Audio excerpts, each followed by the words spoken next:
El control de la administración, como nosotros sabemos, adopta distintas formas y por lo mismo también puede ser clasificado bajo distintas categorías. Una primera o gran clasificación es aquella que distingue entre el control interno de la administración, que es el que realiza la propia administración cuando se autocontrola o revisa sus procedimientos y resultados, y el control externo de la administración, que es aquel que realizan órganos ajenos a ella.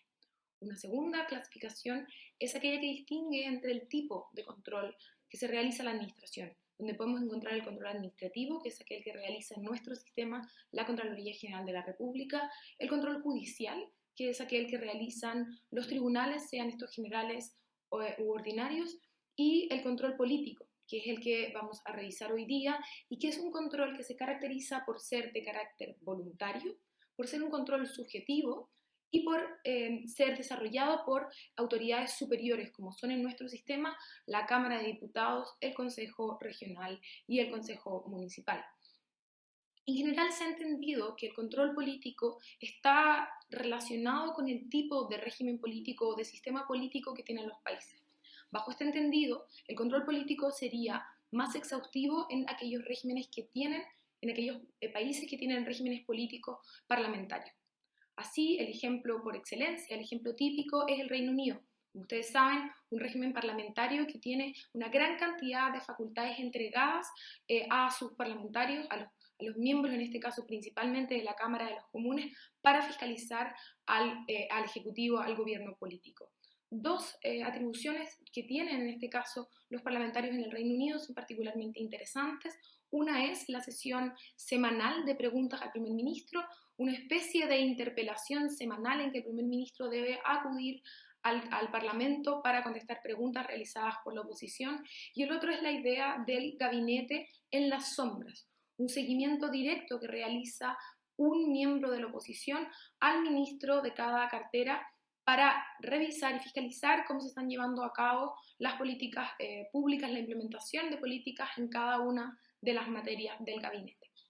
En nuestro sistema, si bien nosotros tenemos un sistema político presidencial o, según algunos, presidencialismo reforzado, nosotros tenemos formas de control político que están establecidas en la Constitución en el artículo 52. Esta no es una innovación de la Constitución de 1980, sino que es algo que podemos encontrar en nuestra evolución constitucional desde la Constitución del 33.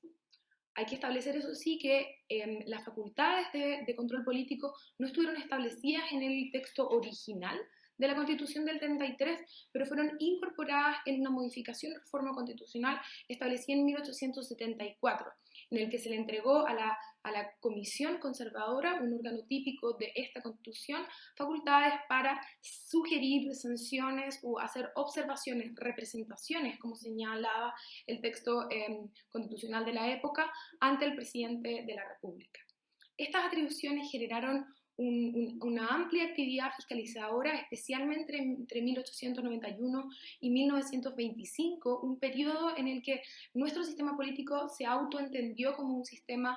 semiparlamentario principalmente. Quizá por esa razón es que la Constitución del 25, tratando de revertir esa alta actividad de fiscalización, estableció menores atribuciones de fiscalización o control para los parlamentarios, ahora sí, en la Cámara de Diputados, en su texto original. Por su parte, la Constitución de 1980 también recogió estas atribuciones de fiscalización o control político para la Cámara de Diputados, pero las atribuciones que tenemos hoy fueron incorporados por la reforma constitucional del año 2005 a través de la ley 20.050 y que son las que vamos a revisar a continuación. Como decíamos, nuestro sistema contempla en el actual artículo 52, número 1 de la Constitución de 1980, reformada en el año 2005, 4 atribuciones de control político entregadas a la Cámara de Diputados. Estas atribuciones de control político son, en primer lugar, la posibilidad de adoptar acuerdos o de sugerir observaciones. En segundo lugar, la posibilidad de solicitar antecedentes. En tercer lugar, la posibilidad de citar a un ministro de Estado, algo que nosotros denominamos las interpelaciones. Y en cuarto lugar, la posibilidad de crear comisiones investigadoras especiales. Los primeros dos casos, es decir, la facultad de adoptar acuerdos o sugerir observaciones y la de solicitar antecedentes, deben remitirse estas solicitudes, acuerdos, observaciones al presidente de la República, el que deberá responderlas fundadamente por intermedio del ministro de Estado de la cartera que corresponda dentro de un plazo de 30 días. La diferencia entre ambas facultades es que en el primer caso los acuerdos o las observaciones deben acordarse con el voto de la mayoría de los diputados presentes y en el segundo caso, a diferencia, la solicitud de antecedentes puede acordarse solamente con un tercio de los miembros presentes de la Cámara. En ningún caso, ni respecto de la facultad de adoptar acuerdos u observaciones, ni en el caso de solicitar antecedentes, estos acuerdos, observaciones o solicitudes afectarán la responsabilidad política de los ministros de Estado. La tercera facultad, la de citar a un ministro de Estado para formularle preguntas o consultas respecto a materias vinculadas en el ejercicio de su cargo, tiene un quórum de al menos un tercio de los diputados en ejercicio. Esta facultad de citar a un ministro de Estado genera la obligación de asistir para el ministro. Su asistencia será obligatoria y deberá responder las preguntas y consultas que motiven esta citación, nos dice la Constitución. Existe respecto de la interpelación de los ministros un límite en nuestra Constitución y es que el mismo ministro o ministra no podrá ser citado para estos efectos más de 3 veces en un año calendario, salvo que exista un acuerdo de mayoría absoluta de los diputados y las diputadas en ejercicio.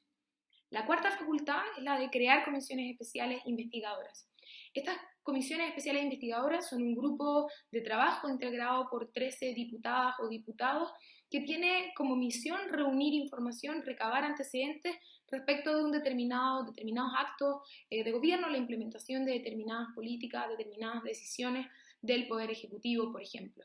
Estas comisiones investigadoras especiales tienen un plazo de duración de 2 meses que puede ser prorrogado. Y para poder ser creadas, debe existir una petición de a lo menos 2/5 de los diputados o las diputadas en ejercicio. Las comisiones investigadoras especiales tienen facultades que les permiten recabar los antecedentes, como son la de despachar citaciones a particulares o a funcionarios públicos o solicitar determinada información. En ambos casos, las citaciones o la información debe ser acordada por un tercio de los miembros de la comisión. Las citaciones, respecto de las citaciones que realiza la Comisión Investigadora Especial, es necesario distinguir lo que ocurre respecto de los funcionarios públicos, los ministros de Estado, los funcionarios de la Administración, el personal de las empresas del Estado o de aquellas empresas en que el Estado tiene una participación mayoritaria y lo que ocurre con los particulares. En el primer caso, estos tienen la obligación de comparecer y de suministrar los antecedentes e información que sea necesario. En el segundo caso, en cambio, los particulares acuden voluntariamente a las comisiones investigadoras especiales.